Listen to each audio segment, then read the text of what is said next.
네, 역대상 19장의 말씀 오늘 보도록 하겠는데요. 이 말씀을 읽으면서 또 묵상을 하면서 말씀을 준비를 하면서 그런 생각이 들었습니다.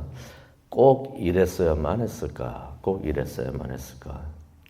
다른 방법은 없었을까? 아쉽다 하는 장면들을 보게 됩니다. 오늘은 이스라엘과 암몬과의 전쟁 이야기가 되겠는데요. 당시에는 영토를 넓히면서 평화를 이루는 방법 중에 하나, 어떻게 보면 가장 확실한 방법이 될 수가 있는데 그 방법이 전쟁이었던 것입니다. 악한 자가 약한 자를 치면 됩니다. 그러면은 강한 자는 군림을 하게 됩니다. 약한 자는 강한 나라의 종이 되어가지고 조공을 바치게 됩니다. 우리가 이전에 18장을 보면서도 그랬잖아요. 이스라엘이 어느 나라를 침범해가지고 이기고 그러면서 이제 이스라엘이 영토를 넓히게 되니까 침범을 당했고 또 패한 나라들은 종이 되어가지고 조공을 바쳤다라는 그런 이야기가 말이 나온 것을 우리가 보게 됩니다. 이렇게 되면은 그 주변에 있는 나라들끼리 순위가 잡힙니다. 그렇죠? 야생의 세계에서도 그런다고 그래요. 사자들 세계에서도 그렇고 모든 세계에서도 그러는데 이렇게 나라들 사이에서도 순위가 잡히게 되는 것입니다. 위아래가 잡히게 되는 것이에요. 그렇게 되면은 평화가 이루어지는데 이게 진정한 평화일까 하는 생각도 들고 평화가 아닌 평화가 이루어지지 않는가 생각이 듭니다. 그래서 약한 나라가 다시 들고 일어나기 전까지는 전쟁이 없는 평화가 이루어지는 것을 우리가 역사를 통해서 보게 됩니다. 그래서 전쟁이라는 것은 어떻게 보면 힘겨루기가 될 수가 있는 것 같아요. 순위 싸움이 될 수가 있는 것 같습니다. 누가 위인가, 누가 나보다 위고 누가 나보다 아래인가 하는 것을 정하게 되는 그러한 일이 아닌가, 행위가 아닌가 그렇게 생각을 해봅니다. 그러면서 이렇게 작게 전쟁을 하게 되면 더 큰 전쟁을 방지도 할 수가 있겠구나 하는 생각도 해봅니다. 역대상 19장을 보게 되면은 어떻게 보면 두 나라 간의 힘겨루기 같다라는 생각이 많이 듭니다. 순위 정리하기가 아닌가 그렇게 생각이 듭니다. 발단은 이러했죠. 아시다시피 1절을 보게 되니까 암몬의 왕이 교체가 됩니다. 왕 나하스가 죽고 그의 아들이 뒤를 이어가지고 왕이 됐다라는 말씀이 1절에 나옵니다. 이 왕이 교체가 됐다는 것은 큰 변화입니다. 그래서 왕이 교체될 때 주변에 있는 나라들이 주의 깊게 잘 보죠. 주목을 합니다. 새로운 왕이 왕좌에 올랐는데 이 사람이 친구인가 아니면은 적인가 궁금하잖아요. 그러니 이 사람들이 누구인가 잘 이렇게 보게 됩니다. 다윗도 암몬의 변화에 주목했다는 것을 우리가 볼 수가 있는데요. 일단 다윗이 그렇게 생각을 한 것 같아요. 2절에 나오죠. 새 암몬 왕 한온에게 일단은 호의를 베풀자라는 말을 합니다. 그런 생각을 합니다. 솔직히 암몬은 어디 있었는가? 이스라엘 동쪽에 있었던 나라입니다. 경계선을 사이에 두고 같이 있었던 그러한 나라였던 것이에요. 그러다 보니까 바로 옆에 있다 보니까 서로가 서로의 눈치를 잘 보게 됩니다. 항상 서로의 움직임을 잘 보면서 신경을 쓰고 그랬던 것이에요. 근데 솔직히 아시죠? 그 암몬이 아브라함 조카 롯의 후손입니다. 그러니 친척이 됩니다. 이스라엘의 친척이 되는 것이에요. 거기다가 1절을 보니까 이전에 한온의 아버지가 나하스가 이전에는 다윗에게 호의를 베풀었다고 하는 말이 나와 있습니다. 그러니 이런 관계면은 싸우지 않고 평화를 유지하는 것이 서로에게 좋지 않은 일인가, 좋은 일이 아닌가 그렇게 생각을 해봅니다. 그러면서 이제 2절에 보면은 다윗이 그러죠. 내가 호의를 베풀어야겠다라고 말을 하는데 호의를 베풀다는 것은 어떤 의미도 또 있냐면은 언약을 맺다 아니면 조약을 맺다라는 그러한 의미도 포함이 되어 있습니다. 그러니 호의를 베풀면서 사절단을 보면서 그런 거죠. 암시하는 거죠. 우리 싸우지 말고 잘 지내자. 너 아버지 때랑 그때 잘 지내는데 우리 계속 잘 지내자라고 그렇게 말을 하는 것입니다. 그러면서 이제 한온의 아버지의 죽음을 위로하면서 다윗이 이제 사절단을 이제 보내는 것을 이제 보게 됩니다. 그런데 암몬의 새로운 왕이 됐던 한운, 이 한운 곁에는 이게 잘못된 조언을 하는 사람들이 있었던 것 같아요. 그런 생각이 들어요. 곁에 좋은 사람을 두어야 되겠구나. 항상 지혜로운 그런 조언을 할 수 있는 사람들을 곁에 두는 것이 참 좋구나 하는 것을 깨닫게 됩니다. 그런데 이 새 암몬 왕 한운 곁에는 지혜롭지 않은 사람들이 곁에 있었던 것이, 지혜롭지가 않고 그러니까 지혜롭지 않은 조언들을 합니다. 그 내용이 3절에 나오죠. 그들이 한운에게 뭐라고 조언을 합니까? 다윗이 당신에게 우리에게 조문 사절을 보낸 것이 진짜 좋은 뜻으로 그랬을까요? 아닙니다. 다윗이 이 땅을 엿보고 정탐하고 정복하기 위해서 사람들을 보낸 것입니다. 라고서 말을 합니다. 그랬더니 새로 왕이 됐는데 그런 말을 들으니까 거기에 그냥 넘어가는 것이에요. 근데 암몬 그런 조언을 했던 사람들은 왜 그런 생각을 하고 그런 말을 했을까? 당시에 다윗이 동서남북으로 막 영토를 넓히고 있었더니 아마 다윗이 두렵지 않았을까 생각을 해봅니다. 그랬더니 그렇게 생각을 하다 보니까 다윗이 선의를 베푸는데도 그것을 이상하게 해석을 하고 다윗을 의심을 했던 것이에요. 그런 것 같아요. 한번 꼬이기 시작하잖아요. 그러면은 상대방이 무엇을 하든지 다 이상하게 봅니다. 그런 생각이 들어요. 이때쯤이었으면은 다윗이 무슨 일을 하더라도 다윗을 다 의심했겠구나라는 생각을 한번 해봅니다. 그런 게 참 사람들이 한번 선입관이 한번 서게 되면은 그대로 생각을 하고 뭐든지 의심을 하지 않는가 그렇게 생각을 해봅니다. 결국 한운이 잘못 판단을 하면서 큰 실수를 이제 범하게 되는데요. 어떤 일을 합니까?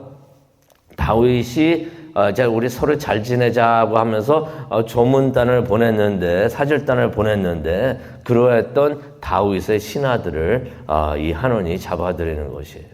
그러더니 잡아들이기만 한 것이 아니라 어떻게 했습니까? 수염을 깎았다는 말씀이 나옵니다. 그리고 겉옷을 엉덩이까지 잘랐다. 이게 엉덩이까지 잘랐으니까 그 아래가 다 보이게 되게 그렇게 했다는 것이에요. 그러면서 돌려보냈다는 것입니다. 이게 얼마나 수치스러운 일인가. 요즘에도 이게 무척이나 수치스러운 일이 되는데 당시에는 그것이 더 그랬다는 것이에요. 옷이야 그 위에다가 그냥 뭐 더 입으면 되지만은 수염은 어떻게 하겠는가. 이 같은 내용의 말이 사무엘하 10장에 나와 있는데요. 10장 4절을 보게 되면 수염을 그냥 깎인 게 아니라 수염을 반만 깎았다라는 말씀이 나옵니다. 이게 수염이 깎이는 것, 당시에는 수염을 깎는 것이 치욕적인 일이 되는데 수염을 깎이는 것도 참 치욕적인데 그것이 반으로 깎였으니 이게 얼마나 우스꽝스러운 모습이 되는가. 무척이나 치욕적인 일이 되는 거죠. 다윗이 이 사실을 알게 됩니다. 그리고 그 신하들의 마음을 이해를 합니다. 이해를 하는 것이죠. 그래가지고 뭐라고 말을 하냐면요. 5절에 보니까 여리고에 그냥 남아있어라. 수염이 다 자랄 때까지 여리고에 그냥 남아있다 오라라는 말을 합니다. 그런데 이쯤 되니까 한온이 이제서야 자신의 잘못을 깨닫게 됩니다. 이거 내가 실수했구나. 이게 그냥 기분에 따라서 그냥 한번 겁주려고 아니면 우스꽝스럽게 만들려고 수치를 주려고 수염을 반쯤 깎고 그랬는데 이게 무척이나 치욕적인 일이었구나. 그것을 깨닫게 됩니다. 그러면서 이 일로 전쟁을 치를 수도 있겠구나라는 생각을 하면서 전쟁 준비를 합니다. 근데 이것도 잘못이에요. 첫 번째 그 사절단을 그렇게 그 치욕을 주면서 모멸감을 주면서 수염을 반쪽 자른 것도 그것도 잘못한 거죠. 그런데 이렇게 됐으면은 내가 생각을 잘못했습니다. 용서해 주세요 하면서 잘못을 인정하고 그렇게 말을 했으면 됐을 텐데 이것을 생각하면서 이거 잘못하면 전쟁 나겠지 하면서 전쟁을 아예 준비를 합니다. 전쟁으로 이것을 해결하려고 하는 것이에요. 근데 솔직히 암몬이 다윗과 전쟁할 수 있는 처지가 아니었습니다. 괜히 쉽게 표현하면 객기 부린 거죠. 그래가지고 6절을 보니까 어떻게 합니까? 싸우려고 딱 하다 보니까 도저히 안 돼. 그래가지고 용병들을 부릅니다. 그래가지고 은 1,000달란트를 줘가지고 용병들을 고용을 했다라는 말씀이 6절에 나오는 것이에요. 근데 이것을 다윗이 다 듣고 보고 다 합니다. 그래서 이걸 알게 됩니다.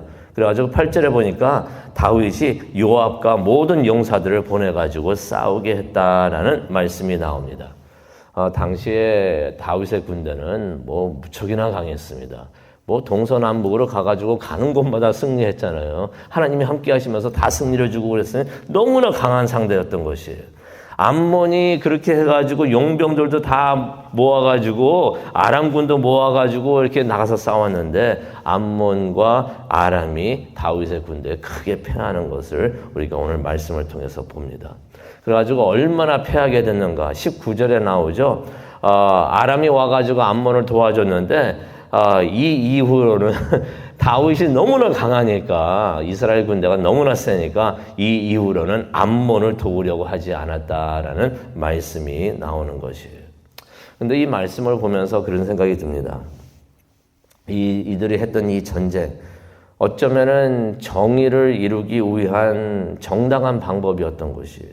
복수를 하기 위한 정당한 방법이 아니었는가 그렇게 생각을 합니다.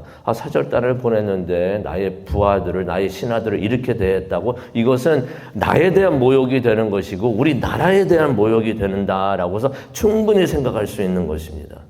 암몬이 잘못한 것에 대한 심판하기 위한 정당한 방법이 아니었는가 그렇게 생각을 해봅니다. 암몬이 이스라엘에게 분명히 잘못을 했고 모멸감을 주었죠. 또 다윗은 이스라엘의 수장으로서 왕으로서 이스라엘의 권위와 안위를 지켜야 되는 책임이 있었던 것입니다. 그래서 전쟁을 했고 그렇게 또 이겼구나 하는 것을 보게 됩니다. 그래도 생각을 해봅니다. 꼭 이랬어야만 했을까? 다른 방법은 없었을까? 싸움은 싸움을 가지고 오는 것을 우리가 또 역사를 통해서 보게 됩니다. 서로 보복하다 보면은 끝이 없게 되는 것을 우리가 보게 되는데 그러면서 그런 생각이 들었어요. 성경에 나오는 다른 말씀들을 생각하게 됐는데 로마서 12장 19절을 보게 되니까 이런 말씀이 기록이 되어 있습니다. 스스로 원수 갚지 말고 하나님께 맡기라. 또 누가복음 23장 34절을 보니까 예수님의 이런 말씀이 기록이 되어 있습니다. 아버지, 저들을 용서하소서. 자기들이 하는 것을 모릅니다. 그러면서 그런 생각이 들었습니다. 우리가 다윗이었다면은 그 순간에 무엇을 할 수가 있었을까? 어떻게 하는 것이 좋았을까? 그러면서 그런 생각이 들었습니다. 예수님이 우리라면은, 예수님이 다윗이라면, 예수님이 우리라면 어떻게 하실까? 예수님이 나라면 어떻게 하실까? 답은 우리가 아는 것 같습니다. 그럼 그렇게 생각이 듭니다. 그러면은 그렇게 하면 되지 않을까? 기도하시겠습니다. 사랑과 은혜가 충만하신 하나님 감사합니다. 오늘 역대상 19장의 말씀을 보면서 이스라엘과 암몬의 관계를 보면서 다시 한번 생각을 해봅니다. 이 말씀을 하나님께서 우리에게 왜 주고 계시고 어떠한 메시지를 주시는가. 오늘 이 아침 생각을 하면서 하나님의 모습을 보기를 원하고 하나님의 마음을 보기를 원합니다. 하나님 우리에게 하나님의 마음을 알게 하여 주시고 그 마음을 닮아갈 수 있는 우리 모두가 되게 하여 주시옵소서. 예수님을 닮아가고 하나님을 닮아가는 우리 모두가 될 수 있도록 하나님 도와주시옵소서. 감사합니다. 예수님의 이름으로 기도합니다. 아멘.